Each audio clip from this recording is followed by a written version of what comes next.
Good afternoon. Hello స్వతంత్ర లైవ్కి స్వాగతం. నేను మీ లావణ్య. షుగర్ వ్యాధి ఎంత ప్రమాదకరమైనదో అందరికీ తెలిసిందే. లైఫ్ స్టైల్లో మార్పులు, నిత్య జీవితంలో ఒత్తిళ్లు, సరైన ఆహార నియమాలు పాటించకపోవడం లాంటి కారణాల వల్ల ప్రస్తుతం డయాబెటీస్ రావడం మామూలు అయిపోయింది. ఇది కేవలం వయసు మీద పడిన వారికే కాకుండా టీనేజర్లో కూడా డయాబెటీస్ లక్షణాలు పెరగడం గురించి మనం వింటూనే ఉన్నాం. అయితే ముందుగా కొన్ని జాగ్రత్తలు తీసుకోవడం ద్వారా డయాబెటీస్ రాకుండా మన ఆరోగ్యాన్ని మనం కాపాడుకోవచ్చు. షుగర్ వ్యాధిని ప్రారంభ దశలోనే గుర్తించడం వల్ల భవిష్యత్తులో వచ్చే అనేక రకాల ఆరోగ్య సమస్యలను అరికట్టవచ్చు. డయాబెటీస్ని ముందుగా గుర్తించడానికి సహాయపడే ముఖ్యమైన లక్షణాలు ఇంకా అవసరమైన వైద్య పరీక్షల గురించి స్వతంత్ర టీవీ ప్రేక్షకులకి వివరించడానికి డాక్టర్ కిరణ్ కుమార్ యామసాని గారు ఇప్పుడు మనతో ఉన్నారు. ఆ వివరాలను వారిని అడిగి తెలుసుకుందాం. నమస్తే డాక్టర్ కిరణ్ కుమార్ గారు. నమస్తే అండి. నమస్తే అండి డాక్టర్ గారు. అంటే మనం ముందుగా షుగర్ వ్యాధి రావడానికి గల కారణాలు ఏంటి, అసలు షుగర్ వ్యాధి వస్తే ఎలాంటి లక్షణాలు మనకు కనబడుతూ ఉంటాయి? ఎస్. సో డయాబెటీస్ అనేది బేసికల్గా diet and lifestyle stress సంబంధించిన డిసీజ్ అండి. సో యాజ్ ఆన్ టుడే అండి ఎవ్రీ పర్సన్ బికాస్ సర్కమ్స్టాన్సెస్లో ఒకటేమో డైట్ కానీ తర్వాత స్ట్రెస్ కండిషన్స్లో ఉన్నారు, డిఫరెంట్ సర్కమ్స్టాన్సెస్ ఉన్నారు, they are not under control. Okay. So ఇప్పుడు ఇది చూస్తే బేసికల్గా ఇప్పుడు రీసెంట్ చూస్తే మీరు అన్నట్టు rightly said even 22 years and engineering students second third year నుంచి చూస్తున్నాం డయాబెటీస్ పేషెంట్స్ని. సో అక్కడ చూస్తే ఏమవుతుందంటే బేసికల్గా ఇప్పుడు నేను పేషెంట్స్ యొక్క ఎక్స్పీరియన్స్ చెప్తున్నాను, ఇంటరాక్షన్ బట్టి చూస్తే so mostly they take foods late nights అనమాట. 7 తర్వాత 8 or 9 తర్వాత ఫాస్ట్ ఫుడ్ తీసుకోవడము. ఓకే. తర్వాత స్లీప్ లేట్గా పోవడము, లేట్గా లేవడము, తర్వాత టైమింగ్స్ మెయింటైన్ చేయకపోవడం, ఫిజికల్ యాక్టివిటీ లేకపోవడము, తర్వాత తీసుకునే ఫుడ్లో కూడా ఫైబర్ కంటెంట్ సరిగ్గా లేకపోవడము, కార్బోహైడ్రేట్ ఫుడ్ తీసుకోవడము, తర్వాత డ్రింక్స్, తర్వాత means maybe soda or any type of cool drinks తీసుకోవడము, తర్వాత టైమింగ్ ఆఫ్ ద ఫుడ్, తర్వాత ఇవన్నీ ఒక టైంలో మీన్స్ స్లోలీ లోపల స్టార్ట్ అయిపోయి ఒక టైంలో డయాబెటీస్గా మేనిఫెస్ట్ అవుతుంది. అయితే ఇప్పుడు ఇంపార్టెంట్ పాయింట్ ఏంటంటే ఇప్పుడు అందరూ హెల్త్ చెకప్ చేస్తారు. ఇప్పుడు పేషెంట్ చూస్తుంటాము, ఈ బేసిక్గా ఎవ్రీ ఇయర్ హెల్త్ చెకప్ చేస్తుంటారు వాళ్ళు జనరల్గా ఈ కంపెనీస్లో. వాళ్ళు ఏం చేస్తారంటే ఫాస్టింగ్ షుగర్ చేస్తారు, పోస్ట్ లైన్ షుగర్ చేస్తారు, హెచ్బిఓనేసి చేస్తారు. అది చూస్తే నార్మలే ఉందనుకుంటారు. ఓకే. బట్ మళ్ళీ ఒక 1-2 years చూస్తే షుగర్ వచ్చేస్తుంది. అయితే ఇక్కడ పాయింట్ ఏంటంటే ఏ health checkup as on today చూసినా కానీ షుగర్ ఉందా లేదా తెలుస్తుంది ఆ టెస్ట్ వల్ల. ఏది ఫాస్టింగ్ షుగర్ అంటే పడిగడప నుంచి చేసే షుగర్, తర్వాత పోస్ట్ లంచ్, తర్వాత హెచ్బిఓనేసి. బట్ ఫ్యూచర్లో వచ్చే షుగర్ అనేది చెప్పదన్నమాట. ఓకే.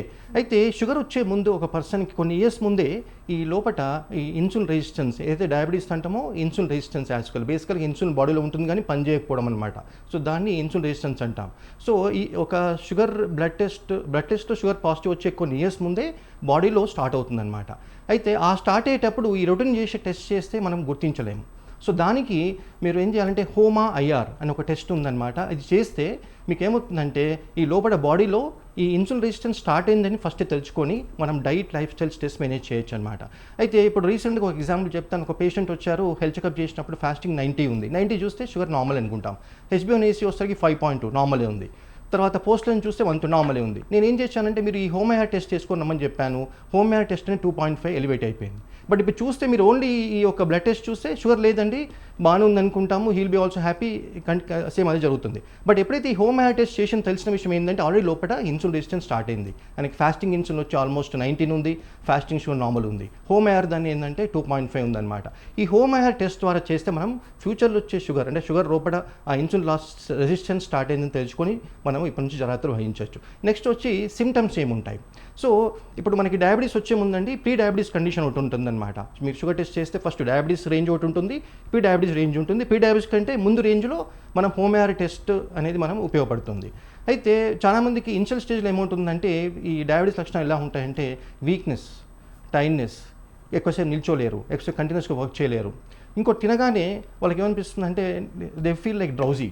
మీకు చూడండి కొందరు పేషెంట్స్ అంటే కొందరు when you go to any parties కానీ కూర్చున్నప్పుడు హెవీ మీల్ తీసుకున్నప్పుడు సంబడి విల్ బి లైక్ వాళ్ళు తెలియకుండానే వాళ్ళు పడుకొని ఉంటారు. మీరు మళ్ళీ టచ్ చేస్తేనే వాళ్ళు లేస్తారనమాట. అది టిపికల్ ఇన్సులిన్ రెసిస్టెన్స్. ఇంకోటి తినగానే మళ్ళీ ఇంకా తినాలనిపిస్తుంది. క్రేవింగ్స్, షుగర్ క్రేవింగ్స్ కానీ కార్బోహైడ్రేట్స్ క్రేవింగ్ కానీ ఇంకా ఏదో తినాలని చెప్పి వెతుకుతుంటారు వాళ్ళు తెలియకుండా అనమాట. ఓకే. తర్వాత క్రాంప్స్ రావడము, తర్వాత నిద్ర సరిగ్గా లేకపోవడము, బ్లరీ విజన్, కళ్ళు మీన్స్ విజన్ అనేది బ్లరీగా ఉండడము, తర్వాత క్రాంప్స్ రావడము, ఇవన్నీ జరుగుతుంటాయి ఇనిషియల్ స్టేజ్లో. Weakness, tiredness, cramps, sleep disturbances, blurring vision. Okay. తర్వాత ఫ్యాటిగ్ అండ్ అన్ఎక్స్ప్లెయిన్ ఫ్యాటిగ్, ఏం రీజన్ ఉండదు బట్ చేత కాకపోవడం. ఇంకా తినగానే జనరల్గా we should feel active, but వాళ్ళకి ఏమవుతుందంటే ఉల్టా ఉంటుందన్నమాట, దే ఫీల్ వీక్ అనమాట. ఇది ఫస్ట్ స్టేజ్లో వస్తుంది. నెక్స్ట్ స్టేజ్ సరికి ఏంటంటే మనకి పేషెంట్స్కి ఎక్కువ దాహం వేస్తుంది, ఓకే, తర్వాత డ్రైనెస్ ఆఫ్ మౌత్ ఉంటుంది, తర్వాత యూరిన్ ఫ్రీక్వెన్సీ పెరుగుతుంది, తర్వాత ఎక్కువ తినాలనిపిస్తుంది అనమాట, తర్వాత ఈ బ్లడింగ్ విషయం ఉంటుంది, తర్వాత ఇవన్నీతో పాటు అంటే ఈ సిమ్టమ్స్ వెయిట్ లాస్, అంటే రీజన్ ఉండదు కానీ వెయిట్ లాస్ ఉంటుందన్నమాట, ఓకే. అంటే రెగ్యులర్ ఫుడ్ తింటారు, యాక్టివిటీస్ ఏముంటుంది, బట్ అన్ఎక్స్ప్లెయిన్ వెయిట్ లాస్ ఉంటుంది. ఇంకోటి ఏంటంటే ఇప్పుడు చిన్న చిన్న కట్స్ అయినాయి అనుకోండి, ఇప్పుడు షేవింగ్ చేసుకున్నప్పుడు కానీ ఎనీ టైప్ ఆఫ్ చిన్న చిన్న ఇంజూరీస్ అయినప్పుడు అది హీలింగ్ టైం అయితే కావాలనో అది ప్రొలాంగ్ అవుతుందన్నమాట. ఇవన్నీ డయాబెటీస్ లోపల స్టార్ట్ అయిందని మనం ఒకటి గెస్ చేయొచ్చు. ఓకే, డయాబెటీస్ డాక్టర్ గారు ఇప్పుడు మనం చూస్తున్నాం అంటే డయాబెటీస్లో టైప్ 1 టైప్ 2 కూడా ఉంటాయి. దాంట్లో డయాబెటీస్ టైప్ 1 టైప్ 2కి తేడాలేంటి, దానికి ఉన్న ట్రీట్మెంట్స్ ఇప్పుడు ఏమున్నాయి? ఓకే, ఇప్పుడు టైప్ 1 అంటే చిన్న ఏజ్లో వస్తుంది. అక్కడ ప్యాంక్రియాస్లో మన యాక్చువల్గా మనకి డయాబెటీస్ అంటే మనకి షుగర్ కంట్రోల్ చేసే ఒక మెకానిజంలో ఇన్సులిన్ చాలా ఇంపార్టెంట్. సో ప్యాంక్రియాస్లో బీటా సెల్స్ ఇన్సులిన్ ఫామ్ చేస్తుంటాయి. టైప్ 1 డయాబెటీస్లో ఏమవుతుందంటే ప్యాంక్రియాస్లో బీటా సెల్స్ ఇన్సులిన్ ఫామ్ అవ్వట్లేదు, అంటే there is damage or many reasons ఉన్నాయి. టైప్ 2 ఏంటంటే ఓల్డ్ ఏజ్లో వస్తుంది, అక్కడ ఇన్సులిన్ ఉంది కానీ వర్క్ చేయట్లేదు, ఇన్సులిన్ రెసిస్టెన్స్ అంటాం దాన్ని, ఓకే, దాన్ని టైప్ 2 డయాబెటీస్ అంటాం. సో ఇవి రెండు మనం కామన్గా చూస్తాము. But as on today type 1 diabetes also చిన్న ఏజ్లోనే we are seeing many instance of type 1 diabetes. But type 2 is old ఏజ్లో వచ్చే డయాబెటీస్ అనమాట. ఇవి కాక ఇంకా 2-3 టైప్స్ ఉంటాయి. ప్రెగ్నెన్సీలో వచ్చే డయాబెటీస్ ఉంటుంది, ఇంకోటి 1.5 లాడా అంటాం, ఇవన్నీ కూడా ఉంటాయి. బట్ మోస్ట్ కామన్గా మనం చూసే టైప్ 2 డయాబెటీస్ ఓల్డ్ ఏజ్లో వచ్చే డయాబెటీస్ అనమాట. అది ఇన్సులిన్ రెసిస్టెన్స్ వల్ల వచ్చే డయాబెటీస్ అనమాట. ఓకే, డాక్టర్ గారు అంటే డయాబెటీస్ వచ్చిన వాళ్ళకి తొందరగా గాయాలు మానవు అని అంటారు. అంటే తొందరగా షుగర్ ఉండటం వల్ల గాయాలు మానకుండా ఉంటాయి. ఒకవేళ గాయాలు మానకుండా ఉంటే షుగర్ అనేది ఉండటం వల్ల దానికి ట్రీట్మెంట్స్ ఏమైనా ఉంటాయా? ఎస్, అంటే బేసికల్గా ఎప్పుడైతే రక్తంలో షుగర్ ఒక లెవెల్ కింద దాటిందనుకోండి, ఆటోమేటికల్గా ఏదైనా గాయమైనప్పుడు ఎక్స్పోజ్ అయినప్పుడు బ్యాక్టీరియా ఏదైతే ఉందో దానికి ఆ షుగర్ అనేది బేట్ లాగా ఫామ్ అయిపోయి ఇన్ఫెక్షన్ మామూలుగా కావాల్సింది డిలే అవుతుంది అనమాట. సో ఎప్పుడైతే ఒక పర్సన్ మామూలుగా అంటే మీరు ఎప్పుడైనా చిన్న గాయమైన ఎప్పుడైనా చేసినప్పుడు డాక్టర్ గారు ఒకళ్ళు మానకపోతే కంపల్సరీ ఫస్ట్ ఏ ట్రీట్మెంట్ డాక్టర్కి వెళ్ళినా మీరు అడుగుతారు షుగర్ ఉందని అడుగుతారు, జనరల్గా యాంటీబయాటిక్స్ లోకల్ క్రీమ్స్ ఇస్తారు. బట్ అటువంటి టైంలో చేయనప్పుడు ఈ డిలే అయినప్పుడు ఒకవేళ షుగర్ ఇంతకుముందు లేకుంటే షుగర్ కూడా చెక్ చేస్తారనమాట. ఆ టైంలో ఈ కన్వెన్షనల్గా ట్రీట్మెంట్ అంటే ఈ ఓన్ ట్రీట్మెంట్తో పాటు షుగర్ ట్రీట్మెంట్ చేసినప్పుడు దాని రిజల్ట్ వస్తుంది అనమాట. So both can be taken together. Doctor గారు అంటే ప్రీ డయాబెటీస్ కండిషన్ అంటే ఏంటి, అసలు తెలుసుకోవడం ఎలా, దానికి ఎలాంటి వైద్య పరీక్షలు చేయించుకోవాలంటారు? ప్రీ డయాబెటీస్ అంటే డయాబెటీస్ వచ్చే ముందు స్టేజ్ అండి, ప్రీ అని అంటున్నాం అందుకని ప్రీ డయాబెటీస్. ఇప్పుడు మీరు ఈ ప్రీ డయాబెటీస్ తెలుసుకోవాలంటే హెల్త్ చెకప్లో ఫాస్టింగ్ షుగర్ అంటాము. మినిమం 8 hours నైట్ అంటే ఫాస్టింగ్లో ఎర్లీ మార్నింగ్ మీరు ఏం తినకముందు ఇచ్చే శాంపుల్ ఫాస్టింగ్ బ్లడ్ షుగర్ అంటాము. తర్వాత తిన్న తర్వాత అరౌండ్ అప్రాక్సిమేట్లీ 2 hours తర్వాత పోస్ట్ లంచ్ షుగర్ అంటాము. తర్వాత HbA1c 3 months యావరేజ్ అంటాం. ఈ ఫాస్టింగ్ షుగర్ నార్మల్గా 100 లోపు ఉండాలి. 100 to 126 మధ్యన ఉంటే దాన్ని ప్రీ డయాబెటీస్ కండిషన్ అంటాం ఫాస్టింగ్ షుగర్. అదే పోస్ట్ లంచ్ 140 లోపు నార్మల్ ఉంటుంది, 140 to 199 ఉంటే దాన్ని ప్రీ డయాబెటీస్ స్టేజ్ అంటాం. HbA1c 3 months యావరేజ్ వచ్చి 5.7 నుంచి 6.4 అంటే ప్రీ డయాబెటీస్ కండిషన్ అంటాం. సో ఈ కండిషన్లో అంటే ఇంకా షుగర్ అనేది డయాబెటీస్ రేంజ్లో రాలేదు, బట్ వచ్చే స్టేజ్ ఉందన్నమాట. This is the right time for every person to do changes in implement అంటే diet, lifestyle, stress manage changes చేసి మనము డయాబెటీస్ని రివర్స్ చేసుకోవచ్చు. రెమిషన్ అనేది కరెక్ట్ వర్డ్ అనమాట. అయితే ఇప్పుడు నేను ఇంతకుముందు చెప్పిన పాయింట్ ఏంటంటే నా రిక్వెస్ట్ ఏంటంటే ఎంతోమంది హెల్త్ చెకప్ చేస్తున్నారు, దే ఇంక్లూడ్ దీస్ ఏది ఫాస్టింగ్ చేస్తారు, పోస్ట్ లంచ్ చేస్తారు, HbA1c చేస్తారు. బట్ వాళ్ళకి షుగర్స్ నార్మల్ ఉండొచ్చు, ప్రీ డయాబెటీస్ కూడా ఉండదు. బట్ ఆ టైంలో వాళ్ళు ఏమనుకుంటారంటే షుగర్ లేదనుకుంటారు, ప్రీ డయాబెటీస్ లేదని చెప్పేసి దట్ బి ఫైన్. ఇప్పుడు నేను జనరల్గా ఈ ఐటీ ప్రొఫెషన్ చూసినప్పుడు వాళ్ళు కామన్గా వచ్చే క్వశ్చన్, సార్ లాస్ట్ ఇయర్ లేదు షుగర్, అంతకుముందు లేదు, బట్ ఇవాళ నాకు షుగర్ వచ్చిందని బాధపడుతుంటారు అనమాట. అయితే వాళ్ళు ఏమంటారంటే అంటే ఏమైనా తెలుసుకోవచ్చు ఏమైనా టెస్ట్ చేస్తే ఫ్యూచర్లో వచ్చేదని. అంటే ఇప్పుడు మనం ఏం చేస్తాం, కన్వెన్షనల్ హెల్త్ చెకప్స్లో అందరం ఏం చేస్తున్నామండి, ఉందా లేదు తెలుస్తుందండి ఆ టెస్ట్ వల్ల, బట్ ఫ్యూచర్లో వచ్చేది తెలియదు. సో అందుకొరకు నా రికమెండేషన్ ఏంటంటే everybody what the means like what we are recommending is every doctor is also recommending do a HOMA IR test.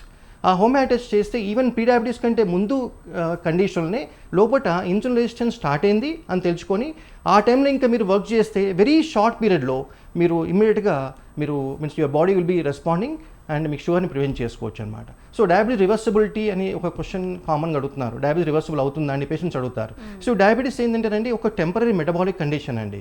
ఇప్పుడు ఒక ఇంట్లో ఒక ఏసీ కానీ ఒక గ్రైండర్ కానీ ఖరాబ్ అయితే ఏం చేస్తామండి, రిపేర్ చేస్తాం, మళ్ళీ జాగ్రత్త వాడుకుంటాం. మన బాడీలో కూడా షుగర్ కంట్రోల్ మెకానిజం ఉంది. ఆ షుగర్ కంట్రోల్ మెకానిజం ఎఫిషియెంట్ అంటే ఏదైనా ఒక ఇబ్బంది కలిగినప్పుడు పర్సన్కి షుగర్ వస్తుంది, మీరు మళ్ళీ దాన్ని సెట్ చేసినప్పుడు షుగర్ నార్మల్ అయిపోతుంది. మళ్ళీ మీరు దాన్ని ఇబ్బంది పెట్టేసి మన అటువంటి సర్కమ్స్టాన్సెస్ క్రియేట్ చేస్తే ఆ షుగర్ కంట్రోల్ మెకానిజం ఇబ్బంది కలిగించే మెకానిజం చేస్తే మళ్ళీ షుగర్ వస్తుంది. సో షుగర్ కంట్రోల్ మెకానిజం అనేది అందులో ఇన్సులిన్, తర్వాత నెక్స్ట్ వచ్చేసరికి ఏంటంటే ఇన్సులిన్ యాక్షన్ అనేది ఇంపార్టెంట్ అనమాట.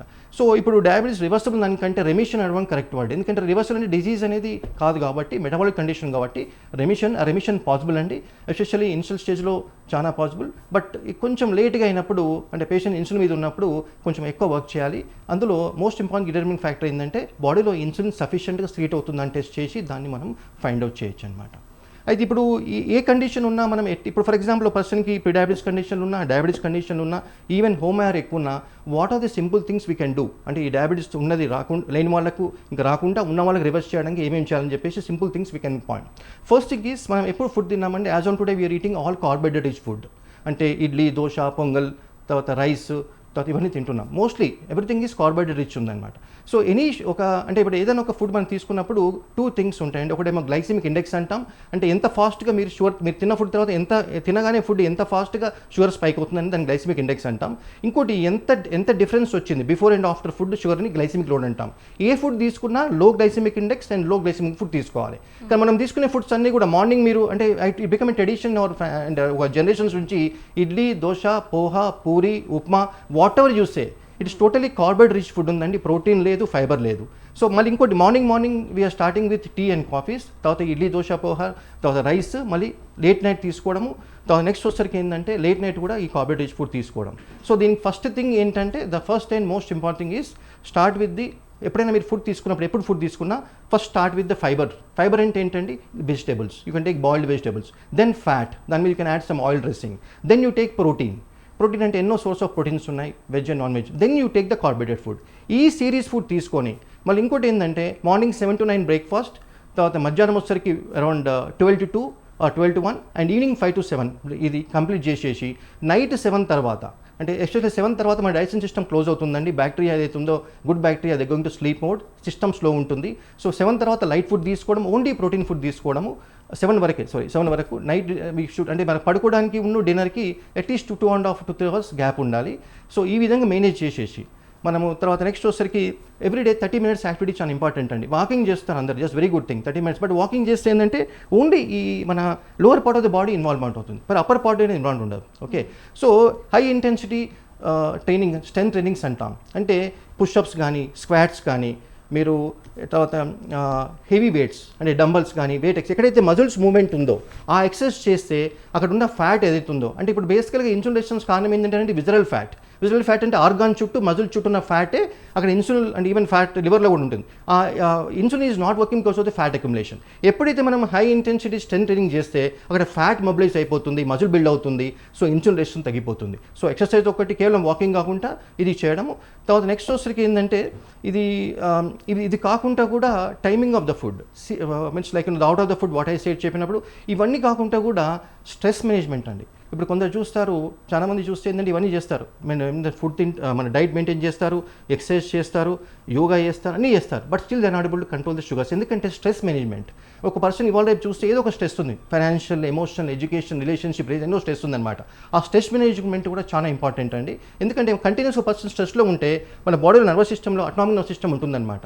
ఈ అటామిక్ నర్వస్ సిస్టంలో ఒక సైడ్ షిఫ్ట్ అయిపోయి స్ట్రెస్ ఎక్కువ ఉన్నప్పుడు ఫైట్ అండ్ ఫ్లైట్ మోడ్ వెళ్ళినప్పుడు మీరు ఏం తినకుండా కొందరు అంటారు, సార్ నేను ఏం తినట్లేదు బట్ షుగర్ పెరుగుతుంది, నేను ఏం తినలేదు బట్ షుగర్ పెరుగుతుంది. So that is one of the reason is atomic nervous system అనేది సింపథటిక్ మోడ్ వెళ్ళిపోతుంది, అప్పుడు ఆటోమేటిక్గా షుగర్ పెరిగిపోతుంది. ఇంకోటి ఏంటంటే ఈ స్ట్రెస్ వల్ల కార్టిజాల్ అనే హార్మోన్ ఫామ్ అవుతుంది అనమాట.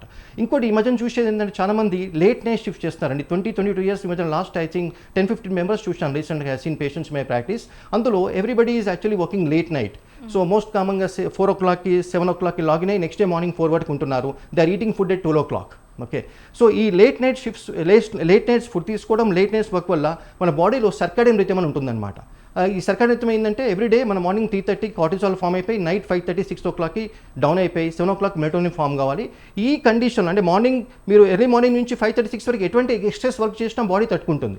బట్ ఎంత లేట్గా మీరు వర్క్ చేసి ఎంత లేట్గా స్ట్రెయిన్ తీసుకొని ఫుడ్ తీసుకున్నప్పుడు you are working against the nature's law. అంటే దీనివల్ల ఏమవుతుందంటే బాడీ కొన్ని రోజులు తట్టుకుంటుంది, దాని తర్వాత ఏమవుతుందంటే బాడీ స్ట్రెస్కి వెళ్ళి కార్టిజాల్ ఎక్రీట్ అయిపోయి హెచ్పి యాక్సిస్ ఎఫెక్ట్ అయిపోతుంది. సో దానివల్ల కొన్ని రోజుల తర్వాత పర్సన్కి షుగర్ అనేది బయటికి మన టెస్ట్లో వచ్చినప్పుడు బయటపడుతుంది. ఓకే డాక్టర్ గారు, అంటే ఇప్పుడు మనం చూస్తున్నాం ఎక్కువగా అంటే షుగర్ అనేది ఇంత వయసు నుంచే ప్రారంభమవుతుందని ఏమైనా ఉందా? ఇప్పుడు కూడా ఈ జనరేషన్లో మనం చూస్తున్నాం చిన్న పిల్లల దగ్గర నుంచి కూడా షుగర్ అనేది ఫామ్ అవుతూ ఉంది. సో ఒక ఏజ్ నుంచి, అంటే చిన్న ఏజ్, ఎంత ఏజ్ నుంచి ఫామ్ అవుతుంది ఈ షుగర్ అనేది? ఇప్పుడున్న చిన్నపిల్లలు కూడా మనం చూస్తున్నాం. అసలు ట్రీట్మెంట్స్ ఎలా ఉన్నాయి చిన్నపిల్లల దగ్గర నుంచి పెద్దవాళ్ళ వరకు కూడా? అమ్మ యాక్చువల్గా బేసికల్గా ఇంతకుముందు ఏంటంటే దెర్ వాస్ కట్ ఆఫ్ లాగా ఉండే. బట్ యాజ్ ఆన్ టుడే ఇప్పుడు మీకు చిన్న పిల్లలు మీరు అన్నారు కదా, వెరీ చిన్న మీన్స్ యంగ్ ఏజ్లో కూడా ఈవెన్ ఈ ఒబిసిటీ ఫుడ్, ఫాస్ట్ ఫుడ్, తర్వాత different types of food items వాళ్ళు తీసుకోవడం, కూల్ డ్రింక్స్ తీసుకోవడము, ice creams, what it maybe ఆ ఫుడ్ హ్యాబిట్స్ వల్ల they are becoming obese and మీరు చూస్తే కూడా చాలా లావుగా ఉంటున్నారు. సో ఒబిసిటీ స్టార్టింగ్ ఈ చిన్న ఏజ్లో స్టార్ట్ అవుతుంది. ఇంకోటి వాళ్ళు తీసుకునే ఫుడ్ ఐటమ్స్ గట్ హెల్త్ కూడా చాలా, నేను ఒకటి మిస్ అయిన పాయింట్ ఏంటంటే gut health is very important. Intestine digestion system is very very important. So పిల్లలు తీసుకునే ఫుడ్ చిన్న ఏజ్లోనే what I mean is that ఈ గట్ అనేది హెల్త్ ఈ యొక్క ఫుడ్ ఐటమ్స్తో ఎఫెక్ట్ అయిపోయి వాళ్ళకి ఒబిసిటీతో పాటు ఇన్సులిన్ రెసిస్టెన్స్ చిన్న ఏజ్లో డెవలప్ అవుతుంది. ఇప్పుడు వచ్చే ఆ డిమార్కేషన్ అంటే ఏం లేదమ్మా. ఇప్పుడు ఏంటంటే మేబీ చిన్న ఏజ్లో ఇంతకుముందు టైప్ 1 డయాబెటీస్ అనేది మాత్రమే ఉండే. ఇది ఫస్ట్ ఇంతకుముందు డిస్కస్ చేసినప్పుడు ఇన్సులిన్ డెఫిషియన్సీ డయాబెటీస్. కానీ ఇప్పుడు టైప్ 2 డయాబెటీస్ ఓల్డ్ ఏజ్లో కూడా ఒబిస్తో వచ్చింది. సో వాళ్ళకి కూడా ఈ డయాబెటీస్ అనేది ఇప్పుడు కామన్గా చూస్తున్నాం. ఒక కట్ ఆఫ్ అంటూ ఏం లేదు.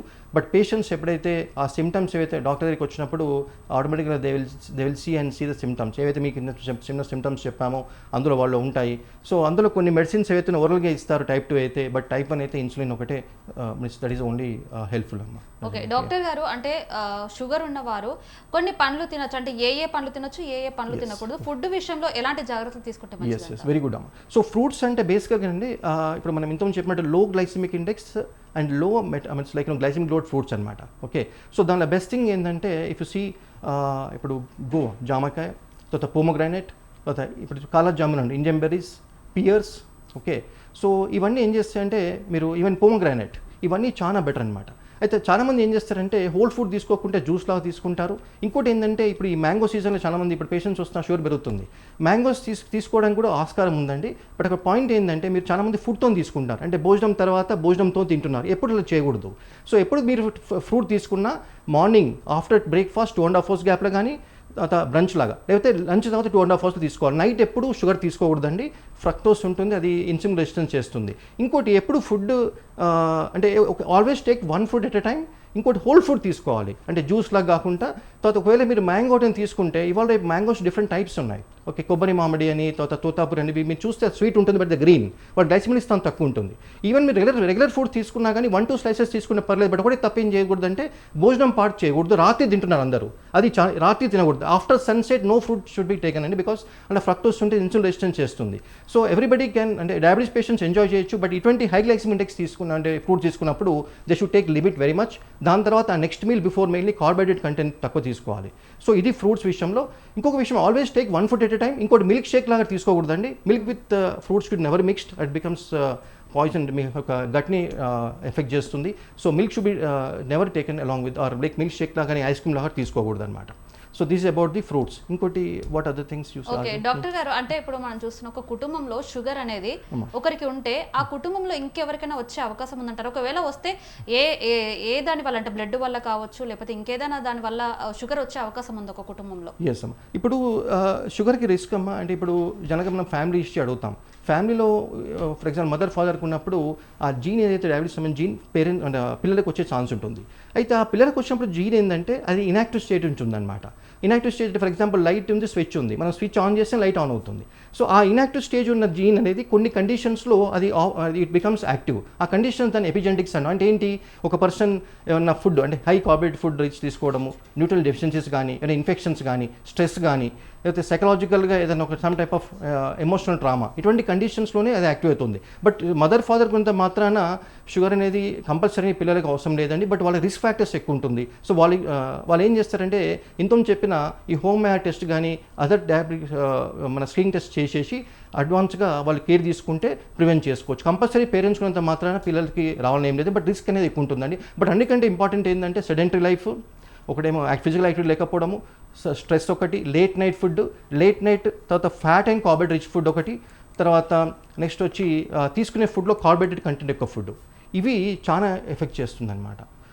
ఓకే డాక్టర్ గారు, సడన్ పానిక్ వల్ల కూడా హార్ట్ అటాక్ వచ్చే అవకాశం ఉందంటారు. అంటే ఈ షుగర్ ఉండటం వల్ల కూడా, అంటే షుగర్ వచ్చిన వల్ల కూడా ఇంకా ఏవైనా వ్యాధులు వచ్చే అవకాశం ఉందంటారా? ఇంకేమైనా ప్రమాదాలు జరిగే అవకాశం ఉందంటారా? అంటే అమ్మ డయాబెటీస్ యాక్చువల్గా బేసికల్గా ఏమవుతుందంటే మనకి ఈ ఎక్సెస్ షుగర్ అనేది ఒక లేమెంట్ అని చెప్పిన క్రిస్టల్స్ లా ఫామ్ అయిపోయి సర్క్యులేషన్ ఎఫెక్ట్ చేస్తుంది. ఎక్కడైతే సర్క్యులేషన్ ఎఫెక్ట్ అయినప్పుడు ఆటోమేటికల్గా throughout the body, but first ఏం చేస్తాయంటే ఈ చిన్న వెజిల్స్ ఎఫెక్ట్ అయిపోతుంది. సో అందుకు ఫస్ట్ న్యూరోపతి, అంటే వాళ్ళకి బర్నింగ్ సెన్సేషను, టింగ్లింగ్ సెన్సేషను, తర్వాత ఇది కొంచెం చీమలు పారినట్టు అనిపించడము, తర్వాత కూర్చున్నట్టు అవుతుంది, అదొక సిమ్టమ్స్ ఉంటాయి. దాంతో నెక్స్ట్ వచ్చి న్యూరోపతి అంటాం. తర్వాత కిడ్నీ నెఫ్రోపతి, కిడ్నీకి ఎఫెక్ట్ కావచ్చు, కళ్ళకి ఎఫెక్ట్ కావచ్చు.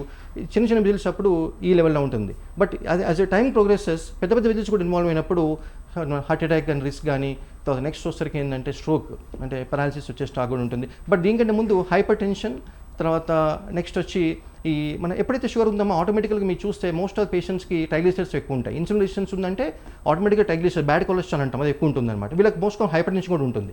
సో డయాబెటీస్తో పాటు ఈ హైపర్ టెన్షన్, ఈ ఒక మీన్స్ లైక్ డిస్లిపిడెమియా ఉన్నప్పుడు రిస్క్ ఫ్యాక్టర్స్ అనేది ఎక్కువ ఉంటున్నప్పుడు వాళ్ళకి ఉంటుంది అనమాట. అయితే ఇంకోటి ఇది కాకుండా కూడా వీళ్ళకి సైకలాజికల్గా మూడ్ స్వింగ్స్ కూడా ఉంటాయి. I miss these points. అంటే వీళ్ళకి మూడ్ ఫ్లక్చుయేషన్స్ ఉంటాయి, anxiety, tension, brain fog, common విషయాలు మర్చిపోయినట్టు అనిపించడము, ఈ ఎక్కడ పెట్టామని గుర్తుండదు, ఈయన పేరు ఏదో గుర్తుండదు, సడన్గా కామన్ విషయంలో మంచి బ్రెయిన్ ఫాగ్ ఉంటుంది. తర్వాత ఇంకొకసారి ఏం చెప్తున్నారంటే they are also saying that సైకలాజికల్గా మీన్స్ లైక్ లాంగ్ టర్మ్లో it may effects even brain also. So those things, so diabetes can effect every part of the body, but common చూసేది ఇది అనమాట. సడన్ గా ఒకసారిగా అంటే మర్చిపోతూ ఉంటారు అనమాట. ఎస్, బ్రెయిన్ ఫాగ్ అంటాం. అంటే కామన్ ఏదో చెప్పదలుచుకున్నా మనం, అరే నేను ఏదో అనుకున్నాను బట్ చెప్పలేకపోతుండే. So these all brain fog symptoms. ఇవన్నీ కూడా ఇనిషియల్ స్టేజ్లో వస్తుంటాయి, but as a time goes on it actually effects even రెగ్యులర్గా అవుతుంది అనమాట. ఓకే, ఇప్పుడు మనం అంటే షుగర్ అనేది అంటే ఎన్ని రోజులు పరీక్షలు చేయించుకోవాలంటారు? ఒకవేళ ఇంత పరిమితి అని ఏమైనా ఉందా? 1 monthకి కావచ్చు, అలా 6 monthsకి కావచ్చు, అలా పరీక్షలు ఎంత టైంలో చేయించుకోవాలి? అమ్మ ఫస్ట్ ఒక పర్సన్కి డయాబెటీస్ డయాగ్నోస్ అయిన తర్వాత డాక్టర్ గారు మీ యొక్క షుగర్స్ బట్టి ఒక మెడిసిన్స్ పెడతారు. తర్వాత అది సెట్ అంటే ఫస్ట్ కొన్ని మెడిసిన్స్ పెట్టి అది స్టెబిలైజ్ అయిన తర్వాత ఎవ్రీ 1 monthకి ఒకసారి మీరు ఫాస్టింగ్ పోస్ట్లను చేస్తారు. దాని తర్వాత ఎవ్రీ 3 monthsకి ఒకసారి HbA1c చూస్తారు. దాని తర్వాత ఎవ్రీ ఇయర్ ఒక డయాబెటీస్ పేషెంట్ కంపల్సరీ కొన్ని టెస్ట్ చేసుకోవాలమ్మా. ఒకటేమో న్యూరోపతి, తర్వాత రెటినోపతి, అంటే ఐస్ కూడా ఎఫెక్ట్ అవుతుంది కాబట్టి షుగర్ అనేది రెటినోపతి ఒక స్క్రీనింగ్ చేయాలి. దాని నెక్స్ట్ వచ్చి కిడ్నీకి, అంటే జనరల్గా అందరూ ఏం చేస్తారంటే క్రిటిన్ లెవెల్స్ బ్లడ్ టెస్ట్ చేసి, జనరల్గా అన్ని హెల్త్ చెకప్స్ ఉండేది కానీ కిడ్నీ ఫంక్షన్ టెస్ట్లో క్రిటిన్ లెవెల్స్ ఉంటుంది. దానికంటే బెటర్ ఏంటంటే UCAR అంటాం, అంటే యూరిన్ అల్బ్యూమిన్ రిటెన్షన్ చేస్తే అది యూరిన్ టెస్ట్ అనమాట. ఫ్యూచర్లో వచ్చే అంటే ప్రోటీన్ లాస్ ఏమన్నా తెలుస్తుంది, తర్వాత ఫ్యూచర్లో వచ్చే ప్రాబ్లం కూడా వాళ్ళకి తెలుసుకోవచ్చు. సో ఈ తర్వాత లివర్ ఫంక్షన్స్ ఆఫ్ కోర్స్ ఎట్లా రొటీన్గా CBP1 చేస్తాం. So liver, kidney, retinopathy, neuropathy, ఈ టెస్ట్ మనం ఎవ్రీ పర్సన్ అంటే every diabetes patient yearly compulsory చేయాలమ్మా. ఓకే డాక్టర్ గారు, అంటే వెయిట్ లాస్ వల్ల వేరే రకమైన ఆరోగ్య సమస్యలు వచ్చే ప్రమాదం ఏమైనా ఉందంటారా? వెయిట్ లాస్ వల్ల కొంతమందికి హెయిర్ కూడా లాస్ అవుతుందని చెప్పేస్తూ ఉంటారు, దానికి మీరేమంటారు? సో ఎప్పుడైతే అన్కంట్రోల్ డయాబెటీస్ ఉందంటున్నామో దానిలో ఏమవుతుందంటే బాడీలో ఫ్యాట్ బ్రేక్ అయిపోయి, అంటే మన యాక్చువల్ డయాబెటీస్ ఏమవుతుందంటే షుగర్ అనేది రక్తం నుంచి సెల్స్ కూడా పోవట్లేదు. ఓకే, బట్ రక్తంలో ఉంటుంది, సెల్స్లో పోవట్లేదు. అప్పుడు బాడీ ఏం చేస్తుందంటే ఫ్యాట్ బ్రేక్ అయిపోయి గ్లూకోజ్ ఫామ్ చేయడానికి ట్రై చేస్తుంది అనమాట. సో ఇటువంటి టైంలో ఫ్యాట్ బ్రేక్ అయిపోయి ఒక టైంలో మీకు లీన్ మాస్ వస్తుంది అనమాట, అన్ఎక్స్పెక్టెడ్ వెయిట్ లాస్ వస్తుంది. ఇంకా నెక్స్ట్ లెవెల్కి వెళ్ళినప్పుడు మజిల్ లాస్ కూడా వస్తుంది. It depends on what is the food is taking everything. అయితే ఈ కండిషన్స్లో జనరల్గా మోస్ట్ ఆఫ్ ది టైమ్స్ పేషెంట్స్కి డయాగ్నోస్ అయిపోయి బట్ ట్రీట్మెంట్ చేసుకుంటారు కాబట్టి దాని నెక్స్ట్ లెవెల్లో వెళ్ళే అంత ఆస్కారం వెరీ రేర్గా ఉంటుంది. Because for some of the reason weakness, tightness, డాక్టర్కి వెళ్ళినప్పుడు వాళ్ళు డౌట్ వచ్చి చేస్తారనమాట. సో అంత severe condition. But hair loss అవుతుంది, ఎస్ హెయిర్ లాస్కి ఎన్నో రీజన్స్ ఉన్నాయమ్మా. But one of the reason is also అంటే ఇప్పుడు బేసికల్గా blood circulation is main thing. తర్వాత హైట్ మన మేల్ పార్ట్ అండ్ బాల్నెస్ అంటాం, టెస్టోస్టెరాన్ ఎక్కువ వల్ల చూస్తాం, స్ట్రెస్, యాంగ్జైటీ. సో నెక్స్ట్ వచ్చేసరికి న్యూట్రిషన్ డెఫిషియన్సీ, అంటే కామన్గా మనకు ఈ హెయిర్ గ్రోత్ కావాల్సిన biotin, vitamin A, zinc, copper, selenium, ఇవన్నీ ఇవాళ రేపు యాక్చువల్గా one of the most important thing today ఒకటి ఏంటంటే everybody is deficient in nutrients. మన బాడీలో ఇన్సులిన్ పనిచేయాలంటే మనకి 100+ ఎలిమెంట్స్ అవసరం. మనం only vitamin D, B12 check చేస్తాం బయట. ఈ మోస్ట్ కామన్గా RO వాటర్ తీసుకుంటాం అందరు. ఎవ్రీ డే మార్నింగ్ వీఆర్ తీసుకుని RO వాటర్ తీసుకుంటాం. Even we take this everything is RO. అయితే ఫస్ట్ డెఫిషియన్సీ ఉంది మన బాడీలో, డిమాండ్ ఎక్కువ ఉంది. మనం ఈ వాటర్ తీసుకోవడం వల్ల ఉన్నది కూడా బయటికి వెళ్ళిపోతుంది అనమాట. సో ఎప్పుడైతే బాడీలో ఈ మైక్రో న్యూట్రియన్స్ డెఫిషియన్సీ వచ్చిందనుకోండి ఇన్సులిన్ పనిచేయదు. సో అందుకొరకే first everybody should check the ఈ ఆరో వాటర్ అని వాళ్ళు తీసుకునే వాటర్లో టీడీఎస్ చెక్ చేయాలి, తర్వాత న్యూట్రిషన్ స్టేటస్ కరెక్ట్ చేయాలి. సో ఇది చాలా important for not only insulin resistance, diabetes అన్నిటికీ కూడా అది చాలా ఇంపార్టెంట్ అనమాట. ఓకే, ఫైనల్లీ డాక్టర్ మనకు టైం తక్కువ ఉంది కాబట్టి ఫైనల్ ఒక క్వశ్చన్ ఏంటంటే షుగర్ టాబ్లెట్స్ వాడటం వల్ల ఏవైనా సైడ్ ఎఫెక్ట్స్ ఉంటాయా? చాలా మంది టాబ్లెట్స్ ఎక్కువ వాడుతూ ఉంటారు, వాటి వల్ల ఎఫెక్ట్స్ ఏమైనా ఉంటాయా షుగర్ టాబ్లెట్స్ అలాగా? అంటే అమ్మ బేసికల్గా షుగర్ టాబ్లెట్స్ ఏతుందో ఒక what are the medicines which are there already proved and tested. అయితే మీ యొక్క షుగర్ మీ యొక్క లెవెల్స్ బట్టి డాక్టర్ గారు మెడిసిన్స్ ఇస్తారు. మ్యాక్సిమం చాలా మందికి షూట్ అవుతాయి, కొందరికి కొన్ని షూట్ కాకపోవచ్చు. అటువంటిప్పుడు మీరు డాక్టర్ దగ్గరికి వెళ్తే మళ్ళీ చేంజ్ చేస్తారు. బట్ సైడ్ ఎఫెక్ట్ అనేది ఏంటంటే అమ్మ ప్రతి మెడిసిన్కి సైడ్ ఎఫెక్ట్ అని ఉంటుంది, but benefit is always more than the risk. తర్వాత ఏ పేషెంట్స్కి ఏది ఇవ్వాలి అంటే ఇప్పుడు మీరు ఫర్ ఎగ్జాంపుల్ డాక్టర్ దగ్గరికి వెళ్ళినప్పుడు మీరు ఏదో షుగర్ లెవెల్స్ కాకుండా లివర్ ఫంక్షన్ చూస్తారు, కిడ్నీ ఫంక్షన్ చూస్తారు, మీకు ఏమైనా న్యూరోపతి ఉందా, తర్వాత ఈవెన్ మీ లిపిడ్ ప్రొఫైల్ ఎలా ఉంది, అవన్నీ ఫ్యాక్టర్స్ కనుక్కొని దానికి అనుగుణంగా మీకు ఒక మెడిసిన్ సెలెక్ట్ చేసి ఇస్తారు. కాబట్టి ఈ మెడిసిన్ సేఫే అమ్మ. సో దానివల్ల అంత పెద్ద సైడ్ ఎఫెక్ట్స్ ఏమి ఉండవు, బట్ చిన్న చిన్న సైడ్ ఎఫెక్ట్స్ అనేది ప్రతి మెడిసిన్కి ఉంటే దానికి దీనిలాగానే ఉంటాయి. ఓకే, థ్యాంక్ యూ డాక్టర్ గారు, మంచి మంచి విషయాలు అయితే మాకు చెప్పారు. డయాబెటీస్ వల్ల వచ్చే ప్రమాదాలు, వాటి వల్ల మనం ఎలాంటి ట్రీట్మెంట్స్ తీసుకోవచ్చో డాక్టర్ గారు మంచి విషయాలు తెలియజేశారు. నమస్తే డాక్టర్ గారు. నమస్తే. సో చూసారు కదండి, డయాబెటీస్ గురించి మీరు చూసారు కదా. సో ఎలాంటి ట్రీట్మెంట్స్ కూడా ఉన్నాయో, దానివల్ల ఫుడ్ అలాగే షుగర్ వల్ల మనం ఎలాంటి టాబ్లెట్స్ వల్ల మంచి జాగ్రత్త తీసుకోవచ్చో కూడా తెలియజేశారు. సో చూసారు కదండి, ఇది ఇవాల్టి హలో స్వతంత్ర. మరో టాపిక్తో మళ్ళీ కలుద్దాం. చూస్తూనే ఉండండి స్వతంత్ర టీవీ.